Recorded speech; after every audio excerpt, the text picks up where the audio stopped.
Меня зовут Албаян, мне 17 лет. Когда я была маленькая, очень любила спорт. В школе с младших классов была очень активна и участвовала во всех спортивных соревнованиях. Во время школьной спартакиады по волейболу меня заметил тренер сборной Астаны и позвал на тренировки. После этого у меня еще больше начали гореть глаза. И тогда я поняла, что хочу продолжать свой путь именно в сфере волейбола. Моя первая команда – Дворец школьников. С этой командой у меня были первые старты, первые чемпионаты, первые медали. На сегодняшний день я играю в составе женских дублирующих команд до 23 лет в спортивном клубе «Астана».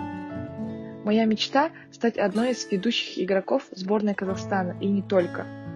Я очень вдохновляюсь, когда наблюдаю за великими волейболистами и вкладываю все усилия для того, чтобы стать такими же, как они. Волейбол – это целая вселенная, где тебя научат не только играть в него, но и жизнь. Он развивает во мне много качеств – точность, сдержанность и сбалансированность.